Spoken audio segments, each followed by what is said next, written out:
वगातला राजा समद डाव संपवून राणीला परत महालात न्यायला आला. जोवर या जगात विनोदाला मान आहे तोवर लक्ष्याचं मराठी रसिका मनात ध्रुवासारखं अढळ स्थान आहे. लक्ष्या हे नुसतं नाव जरी उच्चारलं तरी आपल्या चेहऱ्यावर हसू आणि आज लक्ष्या आपल्यात नसल्यानं डोळ्यात आसू येतात. काय लागली कालपड लाल झाले. त्यांची बेर्डे स्टाईलची कॉमेडी टूरटूर या नाटकाद्वारे प्रेक्षकांच्या मनात कायमची वसली.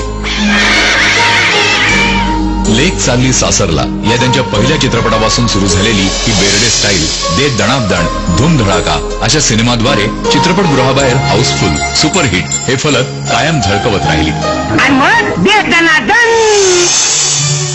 मग नव्याने सुरू झालेल्या मराठी सिनेसृष्टीच्या सुवर्ण काळात अशी ही बनवा बनवी एकापेक्षा एक हमाल दे धमाल अशा एकाहून एक सरस यशस्वी चित्रपटात त्यांनी साकारलेल्या भूमिकांचा मानाचा वाटा आहे. मराठी सिनेसृष्टीचा दशकभराहून अधिक काळ सगळ्यात मोठा सुपरस्टार होण्याचा मान लक्ष्मीकांत बेर्डे यांचाच.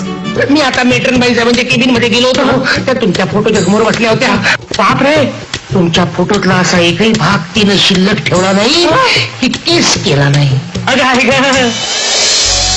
मराठीप्रमाणेच लक्ष्मीकांत बेर्डे यांनी हिंदी चित्रपटांमधूनही आपल्या खास शैलीच्या लवचिक विनोदाचे असंख्य चौकार षटकार ठोकले.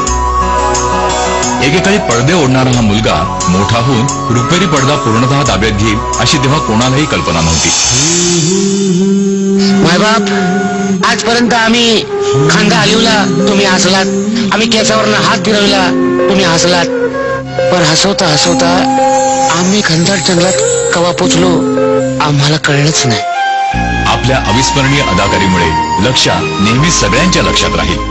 रुपेरी पडद्यावरच्या या हरहुन्नरी अचाट विनोदवीराला झी टॉकीजचा मानाचा मुजरा.